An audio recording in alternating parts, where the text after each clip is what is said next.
नमस्कार, मैं छत्तीसगढ़ अखबार के YouTube चैनल इंडिया आजकल के स्टूडियो से सुनील कुमार कुछ हिंसा की खबरों को लेकर आपके बीच हूं जो बड़ा फिक्र पैदा करती हैं। जब नाबालिग बच्चे बड़ी गंभीर हिंसा करने लगते हैं, कत्ल करने लगते हैं, खुदकुशी करना भी हो रहा था, लेकिन कत्ल करना, सोच समझकर कत्ल करना, और किस लिए?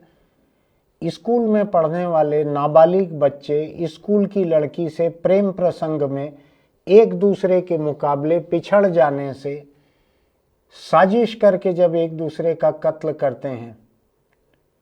अभी जो ताज़ा मामला है, इसमें तो ऐसे लड़के ने हम उम्र अपने सहपाठी को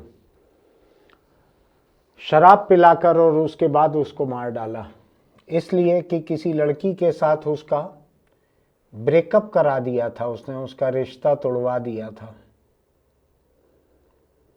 सोचने की बात यह है कि स्कूल में पढ़ने वाले बच्चे अभी कुछ दिन पहले की ही बात है, एक दूसरे जिले से खबर आई थी।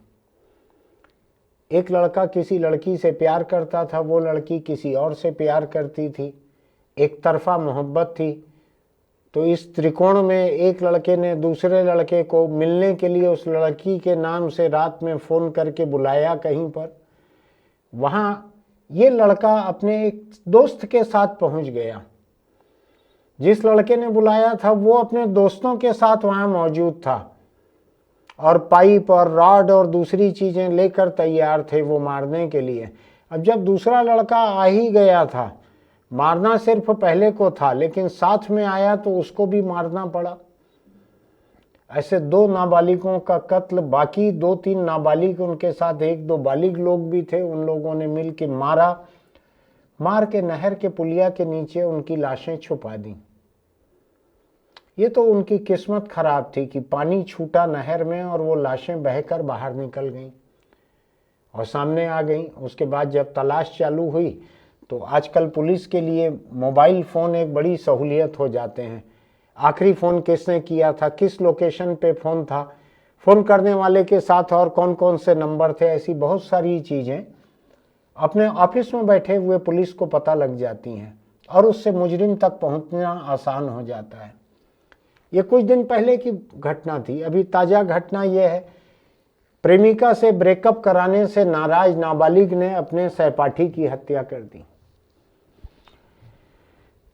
अब सवाल ये उठता है कि स्कूल के बच्चे प्रेम प्रसंग में इतने गंभीर हुए जा रहे हैं कि अगर एक तरफा प्रेम है तो दूसरे प्रेमी को मार डालें, अगर किसी का रिश्ता किसी से टूट गया है तो मार डालें, कत्ल कर दें।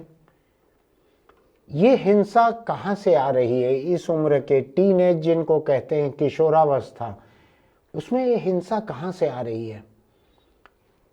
कैसे कत्ल करने जैसा मामला लोग कर रहे हैं? मुझको लगता है कत्ल करना जिनको सूझता है उनको ये भी सूझना चाहिए। अखबारों में जो खबरें आती हैं कि कातिल पकड़ा गए, कातिल को उम्र कैद हो गई, कातिल को 10 साल कैद हो गई, बरसों तक मुकदमा चलते रहा, बचते कोई नहीं है। मेरा ऐसा अंदाज है कि 100 में से 90 कातिल पकड़ में आ ही जाते हैं।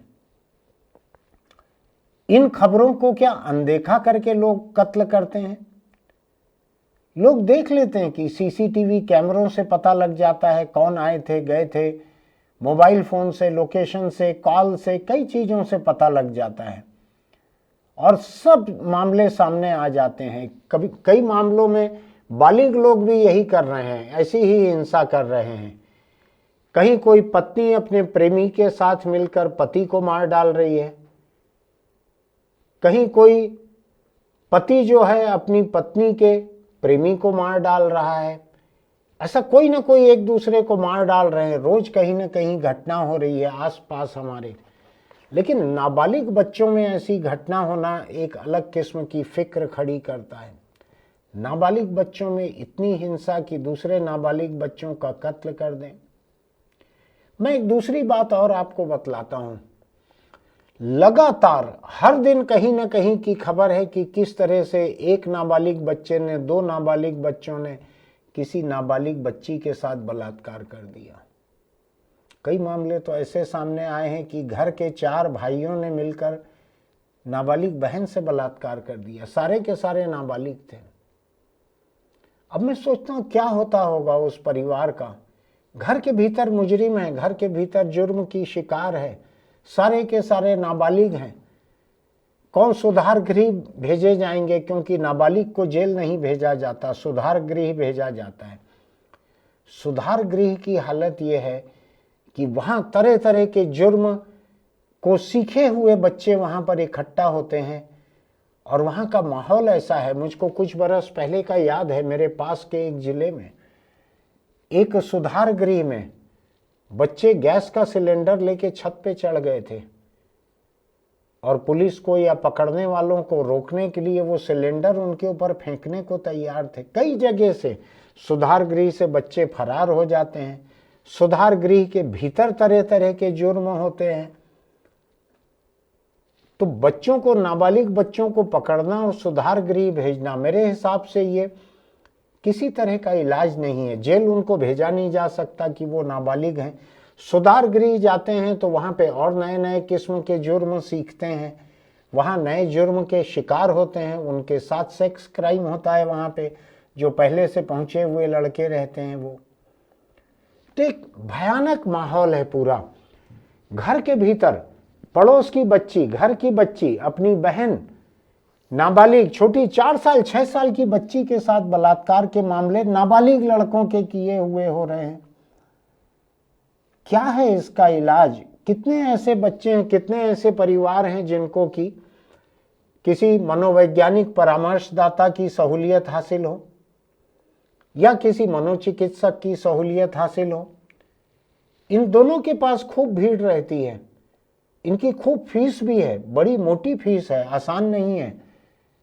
तो लोग क्या करें अपने ऐसे बच्चों का जो जुर्म के रास्ते में पड़ गए। और ये तो बड़े परले दर्जे के जुर्म हैं, कत्ल और बलात्कार के, इसलिए हमारा ध्यान भी उस तरफ जा रहा है।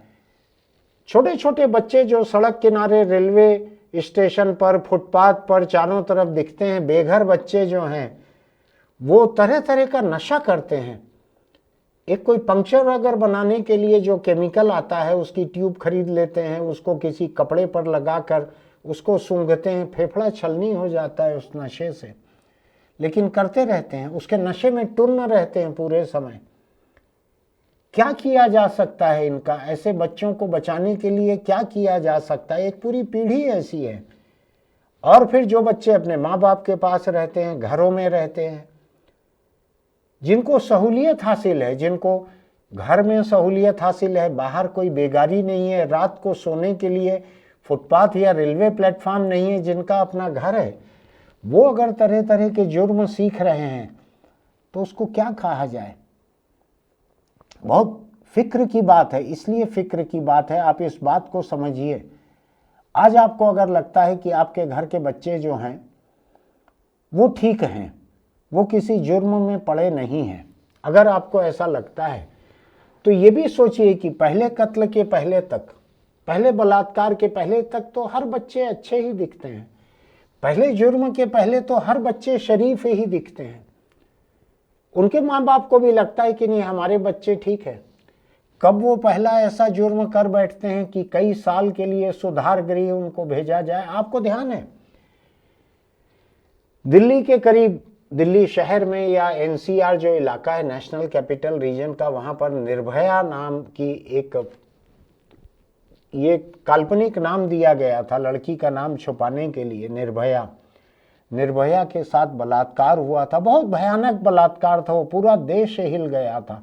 उसी के बाद नया कानून भी बना, एक फंड बना, निर्भया नाम का एक फंड बना पूरे देश में कि बलात्कार के शिकार से, छेड़खानी से बचाने के लिए कैसे एक जागरूकता पैदा की जाए, इसके लिए निर्भया फंड बना था। आपको ध्यान होगा उसमें शायद सैकड़ों करोड़ों रुपए इकट्ठे हुए थे, मुझको नहीं मालूम उसका इस्तेमाल क्या हुआ है।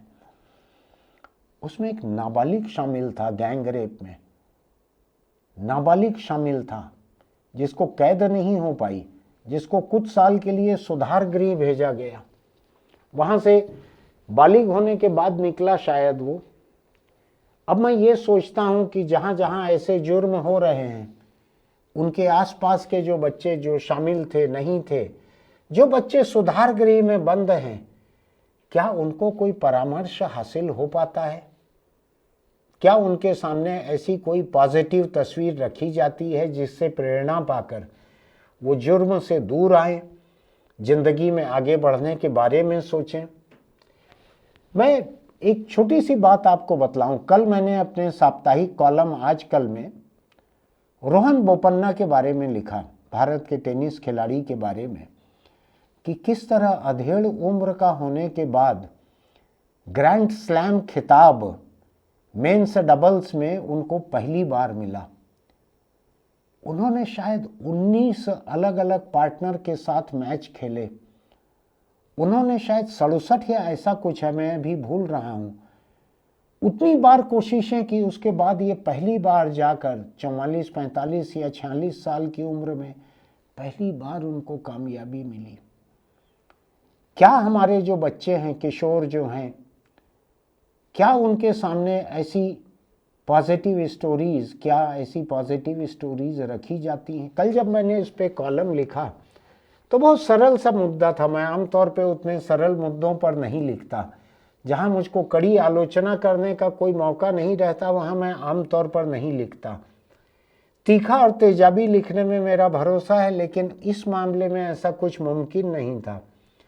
लेकिन मैं आपको बताऊं, सबसे ज़्यादा प्रतिक्रिया मुझको उसी कॉलम की मिली। इतने लोगों ने संदेश किए, इतने लोगों ने टिप्पणियां की दूसरी जगहों पर उस कॉलम को लेकर।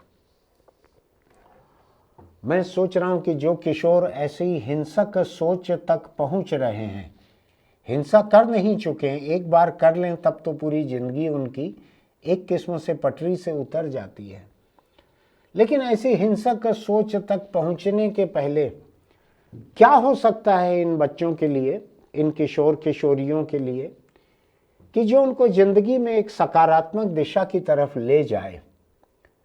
क्या उनके सामने ऐसे रोल मॉडल हो सकते हैं? क्या ऐसे आदर्श उनके सामने हो सकते हैं जो उनसे कुछ कहें तो उनको लगे कि हाँ, हम ऐसा बन सकते हैं? मैंने शायद एक बार पहले कहा होगा इस बात को कि रायपुर में एक समय प्लेटफार्म और ट्रेन में काम करने वाले बच्चों के लिए एक शेल्टर बनाया गया था, शरण स्थली। वो मेरे एक दोस्त थे, वो एक एनजीओ में काम करते थे, उन लोगों ने उसको बनाया था और वो निजी देखरेख में ऐसे बच्चों के लिए चलाते थे। वहां आने वाले 100% बच्चे नशे के आदी थे। लेकिन अगर उस सेंटर में, उस शेल्टर में आके उनके रहने का इंतजाम नहीं करते कि आप 24 घंटे में कभी भी आओ, जितनी देर रहना है रहो, यहाँ कुछ खाना पका हुआ रहेगा, उसको खा लेना, सो जाना, बस यहाँ इन कमरों में नशा नहीं करना है, यही अकेली शर्त थी उनके लिए। आपको बतलाऊं, मैं केवल रात गुजारने के लिए वहाँ पर दरी, पतला सा कोई गद्दा और कंबल इतना जो रहता था, उसकी वजह से इनमें से बहुत सारे बच्चे बलात्कार और देह शोषण से बच जाते थे। क्योंकि रेलवे स्टेशन पर, फुटपाथों पर बच्चों से सेक्स करने के जो शौकीन लोग हैं, ये लोग लगातार नज़र रखते हैं कि कहाँ कौन बच्चा एक कमज़ोर हालत में दिख रहा है, कमज़ोर नौबत में दिख रहा है, ठंड से कांपता दिख रहा है, और उसको अपने साथ कंबल में सुलाने के नाम पर उससे सेक्स करते हैं। ऐसे लोग, ऐसे बहुत सारे बच्चे इस एक शेल्टर की वजह से उससे बचे हुए थे। समाज बहुत ही बेरहम है बच्चों के लिए। आप सोच सकते हैं, इतने गरीब बच्चे जो नशे में भी दिख रहे हैं, जिनके बदन पर कपड़े नहीं हैं, उनको रेलवे रिटायरिंग रूम में, किसी और जगह, कहीं फुटपाथ पे कंबल लेकर जाकर कंबल के भीतर सोने का लालच देकर उनके साथ सेक्स करना, ये काम भी हमारे आपके जैसे जो इंसान हैं, जिनके माथे पर लिखा हुआ नहीं है कि ये बलात्कारी हैं, ऐसे लोग करते हैं। उनकी कोई शिनाख्त नहीं है, ऐसे लोग करते हैं ये काम। समाज इतना बेरहम है कि बच्चे जब इतनी हिंसा की हालत में पहुंच जाते हैं कि वो कत्ल पे उतारू हो जाते हैं, वो खुदकुशी पे उतारू हो जाते हैं, तब तक समाज उनके तरफ से बेफिक्र रहता है। लेकिन मैं आपको बताता हूं कि ये फिक्र की बात है।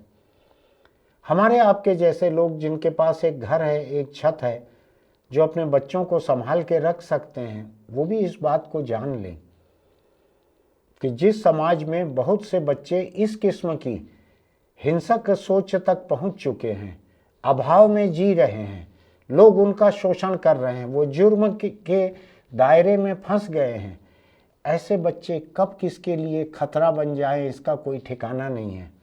हमको और आपको अगर ये लगता है कि हमारे घर के दरवाजे मजबूती से बंद हैं तो उसके भीतर हमारे बच्चे और हम महफूज हैं, इस बात को समझिए कि अगर दुनिया में कोई भी बच्चे भूखे हैं, कोई भी बच्चे हिंसक हैं, उन बच्चों की मानसिक मदद नहीं हो पा रही है, तो वो बच्चे कब किसके साथ हिंसा कर बैठे हैं इसका कोई ठिकाना नहीं है। मैं आपको अमेरिका की बात बतलाता हूँ, जहाँ पर समाज में असमानता बहुत है। बहुत से गरीब बच्चे हैं जो इश्तहारों को देख देख कर किसी जूते की, किसी जैकेट की, किसी मोबाइल फ़ोन की, चश्मे की हसरत रखते हैं। दूसरी तरफ ऐसे बच्चे हैं जिनको ये तमाम चीज़ें हासिल हैं। वहाँ कई ऐसी घटनाएं होती है कि लोग राह चलते किसी का कत्ल कर देते हैं और कुछ नहीं लूटते, केवल उनके जूते खोल के ले जाते हैं या उनकी जैकेट ले जाते हैं या उनका मोबाइल ले जाते हैं। मोबाइल से तो फिर भी पकड़ में आ जाएंगे, जूतों से तो पकड़ में भी नहीं आएंगे। तो ऐसी नौबत है लोगों की कि लोग अपनी हसरत को पूरा करने के लिए राह चलते का भी गला काट सकते हैं। ये भी यहाँ पे नहीं हो रहा है, लेकिन मैं आपको बतला सकता हूँ कि जो हिंसा समाज में बढ़ते जा रही है, अभी जान पहचान में, प्रेम प्रसंग में, आपसी लड़ाई में जिस तरह से चाकूबाजी चल रही है, मैं अक्सर लोगों से उलझ जाता हूँ। बाग बगीचे में, किसी खुली जगह पे, मैदान पे मुझको सिगरेट शराब पीते लोग दिखते हैं तो मैं अकेले उलझ जाता हूँ बहुत से लोगों से। पुलिस को बुलाने की कोशिश करता हूँ, पकड़वाने की कोशिश करता हूँ, मोबाइल से फ़ोटो खींचता हूँ, लेकिन मुझको बहुत सारे लोगों ने ये सुझाया है, बहुत सारे लोगों ने, कि ऐसा मत किया करो। इनमें से कौन अपने पास में चाकू रखे हुए हैं, कौन नशे में है, ये कब याद रखेंगे, कब आते जाते सड़क पे अकेले देखेंगे और कब चाकू घोंप देंगे, इसका कोई ठिकाना नहीं है। तो जब बच्चों के भीतर हिंसा आ जाती है, बच्चे हिंसा की तरफ बढ़ जाते हैं, तो समाज ऐसे ही एक खतरे में रहता है। इसलिए मैं आपसे कह रहा हूँ, जिनके बच्चे महफूज हैं, जिनके बच्चे अपने घरों में हैं, जिनके बच्चों को लेकर उनको लगता है कि ये जुर्म नहीं करेंगे, मुजरिम नहीं है, वो लोग भी खतरे में रह सकते हैं दूसरे बच्चों की वजह से, पहली बात। दूसरी बात यह है, अनगिनत ऐसे बलात्कार के मामले आ रहे हैं जिसमें घरों में रहने वाले बच्चे अपने पड़ोस की किसी बच्ची से, अपने घर की किसी बच्ची से अकेले बलात्कार कर लेते हैं, गैंग रेप कर लेते हैं, कोई पोर्नो फिल्म देख लेते हैं, कोई वीडियो देख लेते हैं, उसको देख के करने लगते हैं। इस बात को समझ लीजिए अच्छे से कि जो बच्चे आज हमको अच्छे दिख रहे हैं, ज़रूरी नहीं है कि वो अच्छे हों। हो सकता है उनके भीतर भी कोई हिंसा और जुर्म पनप रहे हों। इसलिए ये याद रखने की ज़रूरत है कि हमको बच्चों की, अपने बच्चे, पराये बच्चे, आसपास के बच्चे, राह चलते बच्चे, इन सब की सोच को स्वस्थ बनाकर रखना है। सबको एक हेल्दी सोच देना है। उनकी जितनी किस्म की भड़ास है उसका कोई न कोई रास्ता निकालना है, उनसे बात करनी है। और ज़रूरी नहीं है कि कोई पेशेवर परामर्शदाता या मनोचिकित्सक ही इस काम को करें, वो तो गिनती के हैं। आपको मालूम है, एक एक मनोवैज्ञानिक परामर्शदाता जो हैं, अगर वो कामयाब हैं, अगर वो सीनियर हैं, तो 1 घंटे के एक सेशन की उनकी फीस 2,500-3 हज़ार रुपये रहती है। कितने बच्चों के माँ बाप इतनी फीस दे सकते हैं एक एक सेशन की? ऐसे कई सेशन लगते हैं किसी बच्चे को समझाने के लिए। इसलिए मेरा ये मानना है कि हमारे आपके जैसे जो लोग हैं, जो आसपास के 2-4 बच्चों को कोई एक सकारात्मक बात सिखा सकते हैं, हम चाहे उनको कोई म्यूज़िक सिखा दें, हम चाहे उनको कोई जनरल नॉलेज की उनकी क्लास ले लें, हम चाहे उनको रंग पेंट करना सिखा दें, हम चाहे उनको रंगोली डालना सिखा दें, किसी न किसी सकारात्मक दिशा में उनको बढ़ाएं अगर हम, तो तय मानिए कि न केवल वो बचेंगे, न केवल उनका परिवार बचेगा, बल्कि हमारे आपके जैसे जो परिवार हैं जहां हमको लगता है कि हमारे बच्चे तो अच्छे हैं, ऐसे परिवार भी हिंसा का शिकार होने से बचेंगे। जब तक दुनिया में कोई एक बच्चा भी तनाव में जी रहा है या जी रही है बच्ची, तब तक कोई सुरक्षित नहीं है। उसका जितना भी बड़ा दायरा है, अभी तो मैं एक और चीज़ देख रहा हूँ कि छोटे छोटे बच्चे जिस तरह से साइबर क्राइम करना सीख रहे हैं, मोबाइल फ़ोन से कहीं कोई किसी की फिल्म बना ले रहे हैं, कुछ कर रहे हैं, कई तरह के क्राइम कर रहे हैं। मुझको लगता है कि तमाम लोगों को ये सोचना चाहिए कि बच्चों को जुर्म से दूर रखने के लिए, बच्चों को एक स्वस्थ मानसिकता देने के लिए, बच्चों को सही दिशा में बढ़ाने के लिए क्या क्या किया जा सकता है। हर चीज़ के लिए सरकार की तरफ देखना ठीक नहीं है।